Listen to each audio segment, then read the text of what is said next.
Hello everyone, कैसे हो मेरे प्यारे स्टूडेंट्स। आई होप आप सब बहुत अच्छे होंगे और एनर्जेटिक भी। So welcome back to my another interesting class. Are you all ready? चलिए फिर बिना टाइम वेस्ट किए शुरू करते हैं हमारा आज का लेक्चर। आज हम पढ़ने वाले हैं एड्स के बारे में। आज हमारा टॉपिक ऑफ डिस्कशन क्या है?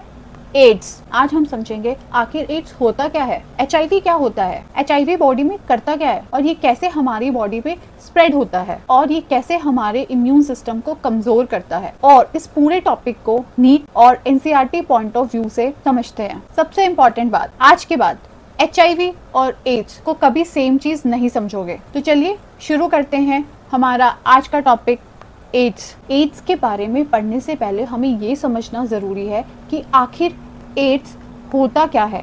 देखो, एड्स का फुल फॉर्म है एक्वायर्ड इम्यूनो डेफिशिएंसी सिंड्रोम। क्या फुल फॉर्म है? Acquired immuno deficiency syndrome. अब इसे सिर्फ याद नहीं करेंगे बल्कि इसके वर्ड्स को ब्रेक करके इसका मतलब समझेंगे। देखो, एक्वायर्ड का मतलब होता है जिन चीजों को आप अपने बर्थ के बाद एक्वायर करते हो। बर्थ से प्रेजेंट नहीं होता है, ड्यूरिंग द लाइफ आप इसे एक्वायर करते हो। नेक्स्ट वर्ड था इम्यूनो डेफिशिएंसी। इम्यूनो का मतलब है हमारे इम्यून सिस्टम से, यानी बॉडी का डिफेंस सिस्टम, और डेफिशिएंसी का मतलब होता है इम्यून सिस्टम की फंक्शनिंग में कमी आना, इम्यून सिस्टम का कम काम करना या इम्यून सिस्टम का काम ना कर पाना। सिंड्रोम का मतलब होता है ग्रुप ऑफ सिम्टम्स, जब आपकी बॉडी में बहुत सारे सिम्टम्स एक साथ आने लगे। सिंपल लैंग्वेज में बोले तो एड्स वो कंडीशन है जहां बॉडी की डिफेंस पावर सीरियसली कमजोर हो जाती है। Is it clear? अभी तक हमने HIV और एड्स के बारे में समझा, बट एक इम्पॉर्टेंट क्वेश्चन है, HIV हमारी बॉडी के अंदर आखिर जाकर करता क्या है? कैसे एक वायरस सेल के अंदर एंटर करता है, अपने आप को मल्टीप्लाई करता है और फिर नए वायरसेस बनाकर दूसरी सेल्स को इन्फेक्ट करता है। Let's understand step by step, and ये बहुत इंपॉर्टेंट है NEET exam point of view के लिए। यहाँ से डेफिनेटली एक क्वेश्चन तो नीट में आता ही आता है अल्टरनेटिव ईयर्स में। देखो, सबसे पहले HIV का जेनेटिक मटेरियल होता है RNA। क्या होता है? RNA। सेकेंड पॉइंट बच्चों, HIV एक रिट्रोवायरस है। रिट्रोवायरस का मतलब होता है वो वायरस RNA से DNA बनाते हैं। जनरली क्या होता है, DNA से RNA बनता है, बट रिट्रोवायरसेस के केस में उल्टा होता है। रिट्रोवायरस वो होते हैं जो RNA से DNA बनाते हैं, और काम को करने में कौन सा एंजाइम हेल्प करता है? उस एंजाइम का नाम है रिवर्स ट्रांसक्रिप्टेज। क्या नाम है? Reverse transcriptase. Alright students, now let's understand how HIV replicates inside our body, because virus अपने आप इंडिपेंडेंटली मल्टीप्लाई नहीं कर सकता। It needs a host cell. So HIV एक नॉर्मल एनिमल सेल को इन्फेक्ट करता है और उसकी मशीनरी को यूज करके अपनी न्यू कॉपीज बनाता है। Look at the diagram carefully. सबसे पहले HIV के अंदर क्या होता है? HIV के पास दो चीजें होती हैं, एक वायरल RNA और दूसरा वायरल प्रोटीन कोड, जो इस वायरल RNA के अराउंड होता है। डायग्राम में देखो, ये है उसका वायरल RNA और उसके अराउंड है वायरल प्रोटीन कोड, और ये है हमारा रिट्रोवायरस HIV। ये वायरस नॉर्मल एनिमल सेल को इन्फेक्ट करता है। देखो डायग्राम में, वायरस सेल के अंदर एंटर करता है और अपना वायरल RNA होस्ट सेल के अंदर इंट्रोड्यूस करता है। अब यहाँ से आता है इंटरेस्टिंग पॉइंट। अब ये वायरल RNA अपने एंजाइम रिवर्स ट्रांसक्रिप्टेज की हेल्प से होस्ट सेल के अंदर बनाता है वायरल DNA, कॉम्प्लीमेंट्री DNA। क्या बनाया? Viral DNA। अब जो वायरल DNA बना वो होस्ट सेल की न्यूक्लियस में एंटर करता है, और न्यूक्लियस के अंदर होस्ट सेल के DNA, ये वायरल DNA होस्ट के DNA के साथ इनकॉर्पोरेट होता है। देखो डायग्राम में, यानी परमानेंटली होस्ट जेनेटिक मटेरियल का पार्ट बन जाता है। अब असली प्रॉब्लम शुरू होती है, आप खुद अपने आप के दुश्मन बन जाते हो। देखो कैसे होता क्या है। अब होस्ट सेल उसे अपना DNA समझकर उसकी मल्टीपल कॉपीज बना देता है, और you can say host cell का सिस्टम ही वायरस के लिए काम करने लगता है। होस्ट सेल वायरल DNA की इंफॉर्मेशन को यूज करके नए वायरल RNA बनाता है और साथ में नए वायरल प्रोटीन कोड बनाता है। अब ये न्यूली फॉर्म्ड वायरल RNA और वायरल प्रोटीन कोड कंबाइन करते हैं और इस तरह नए वायरस बनते हैं और ये नए वायरस अब होस्ट के नए सेल्स पर अटैक करते हैं। रिमेंबर, डायग्राम के नीचे एनसीईआरटी में एक बहुत इंपॉर्टेंट नोट डाल के एक पॉइंट लिखा है कि जो इन्फेक्टेड सेल है ना, ये तब तक सरवाइव करता है जब तक वायरसेस रेप्लिकेट हो रहे होते हैं और रिलीज हो रहे होते हैं, उसके बाद सरवाइव नहीं करता।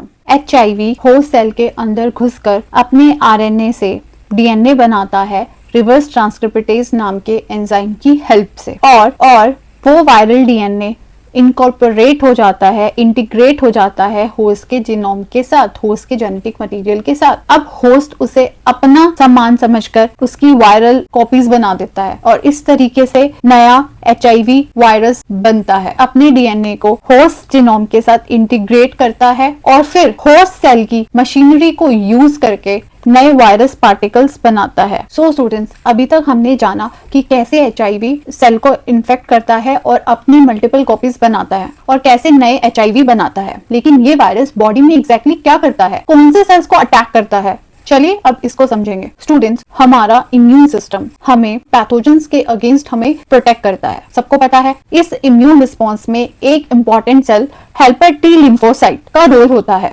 HIV क्या करता है, इस इम्पोर्टेंट हेल्पर T लिम्फोसाइट्स पर अटैक करता है। ध्यान से देखो बोर्ड पर, HIV इन्हीं important immune cell helper T lymphocyte को इन्फेक्ट करके इम्यून सिस्टम को कमजोर करता है। HIV इन important immune cells T helper lymphocytes को इन्फेक्ट करता है और T सेल्स के नंबर को कम करता है और उनके फंक्शंस को डिक्रीज करता है। एज अ रिजल्ट आपकी इम्यूनिटी घट जाती है और आपकी इम्यूनिटी घटी और जैसे जैसे इम्यून सिस्टम वीक होता जाता है तब कुछ मल्टीपल इन्फेक्शंस को होने का मौका मिल जाता है और उसी मल्टीपल इन्फेक्शंस को हम अपॉर्चुनिस्टिक इन्फेक्शंस कहते हैं। अपॉर्चुनिस्टिक मतलब अपॉर्चुनिटी देख के बॉडी पर अटैक करना, और यही अपॉर्चुनिस्टिक इन्फेक्शंस एड्स की सीवियर कंडीशंस के लिए रिस्पॉन्सिबल होती है। अब बात करते हैं सिम्टम्स की। तो जब मल्टीपल इन्फेक्शंस को बॉडी में अपॉर्चुनिटीज मिलने लगती है तब आपकी बॉडी कुछ सिम्टम्स प्रोड्यूस करती है। जैसे जैसे इम्यून सिस्टम वीक होने लगता है,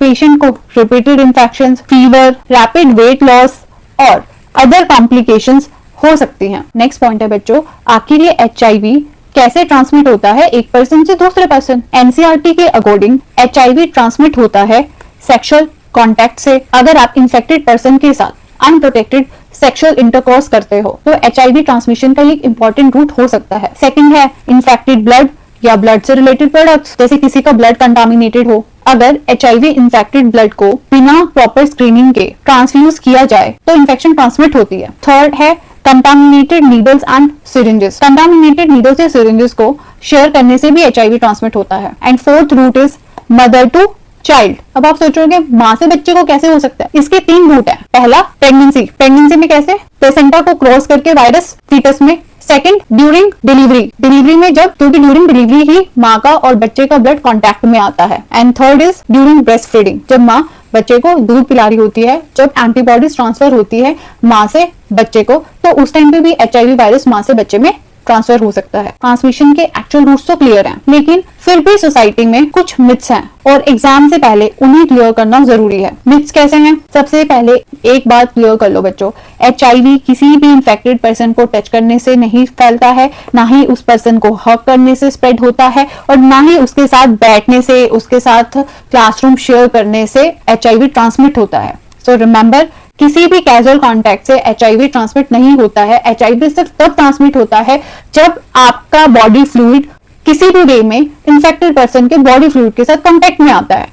अदरवाइज किसी भी फिजिकल कांटेक्ट से HIV नहीं फैलता है। क्लियर कर लो अपने माइंड में। तो जो इस सोसाइटी में अननेसेसरी रकस क्रिएट कर देते हैं ना, दूर से वो HIV है, उसको उस टाइम पे आपके साथ की जरूरत होती है, आपके प्यार की जरूरत होती है, ना कि उसको इस ट्रीटमेंट की। और इसी वजह से ना HIV लोगों के साथ बहुत डिस्क्रिमिनेशन होता है और लोग बताते भी नहीं है, बिकॉज सोसाइटी जज देम सो बैडली। आप सबको ये तो पता होगा कि भाई आप सिम्टम्स देख के तो किसी को नहीं बता सकते, डिटेक्ट नहीं कर सकते कि उसको HIV है या नहीं, तो कुछ तो प्रोसेस होगी, कुछ तो प्रोसीजर होगा जिससे कंफर्म होता होगा कि HIV पॉजिटिव है, HIV नेगेटिव है पर्सन सामने वाला। तो बच्चों, HIV को डिटेक्ट किया जाता है एक टेस्ट जिसका नाम है ELISA। इसका फुल फॉर्म है एंजाइम लिंक्ड इम्यूनोसॉर्बेंट एसे।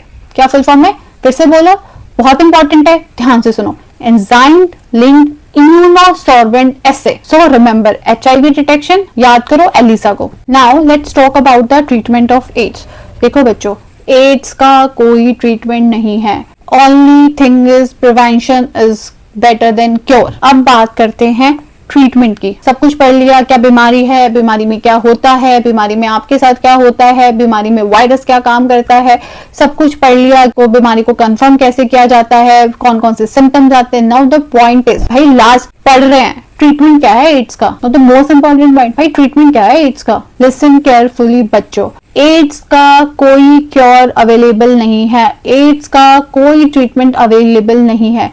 एड्स हो जाने के बाद बस आप अपनी बॉडी को थोड़े से लंबे टाइम के लिए सरवाइव करने के लिए एक छोटा सा ट्रीटमेंट है जिसे ART बोलते हैं, एंटी रिट्रोवायरल थेरेपी, जिसमें ड्रग्स आपको दी जाती हैं ताकि आप अगर 4 महीने बीमारी होने के बाद जी सकते थे तो अब आप उससे 6 महीने जी जाओगे. बट इट्स नॉट कि आपकी डेथ नहीं होगी. एड्स इज अ भयानक बीमारी बच्चों, जिसमें पर्सन की डेथ कंफर्म है, डेफिनेटली कंफर्म है. इसलिए तो इसको बार बार फोकस करके पढ़ाया जाता है हर जगह, बिकॉज बच्चों इसका ओनली सोल्यूशन है prevention is better than cure. इस पे भर भर के अप्लाई होता है. आप इसको सिर्फ अपने आप को होने से बचा सकते हो, होने के बाद आप अपनी जिंदगी को नहीं बचा सकते. अगर एक बार आप इसकी चपेट में आ गए तो बस फिर आपको नहीं पता आपकी लाइफ कितनी बची है. 2 साल भी निकल सकते, 4 भी, 5, वो डिपेंड करता है आपके इम्यून सिस्टम पे. तो ये मत सोचना कि भाई हो गई तो हम तो एंटी रिट्रोवायरल थेरेपी ले लेंगे और HIV को कंट्रोल कर लेंगे. No, it only helps you to disease progression. तो आपके माइंड में क्वेश्चन आ रहा होगा, मैम इससे हम अपने आप को कैसे बचाएं, हम एड्स से अपने आप को कैसे प्रोटेक्ट करें.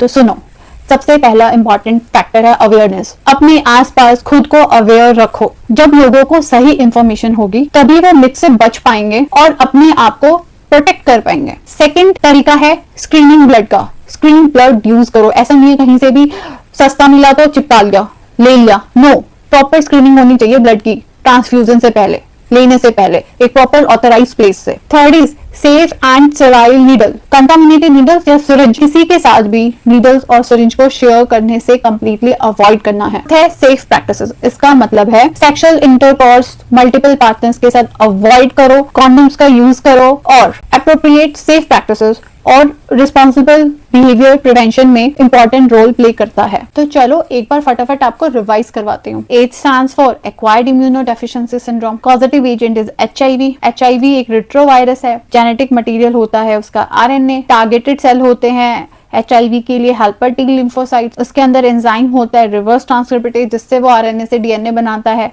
डायग्नोसिस है एलिसा. ट्रीटमेंट है एंटी रिट्रोवायरल थेरेपी. HIV करता क्या है, T हेल्पर सेल्स के नंबर को कम करता है, अटैक करता है, उनको किल करता है और इम्यूनिटी को कमजोर करता है, जिससे हमारी बॉडी वल्नरेबल हो जाती है अपॉर्चुनिटिक इन्फेक्शंस के लिए. और मोस्ट इंपॉर्टेंट पॉइंट जहां सब गलती करते हैं, HIV एक वायरस है, एड्स एक सिंड्रोम है, एड्स एक सिम्टम है. और सबसे इंपॉर्टेंट बात, HIV एक वायरस है और एड्स और सीवियर इम्यून डेफिशिएंसी से जुड़ी कंडीशन है जो एडवांस HIV इन्फेक्शन के साथ डेवलप होती है.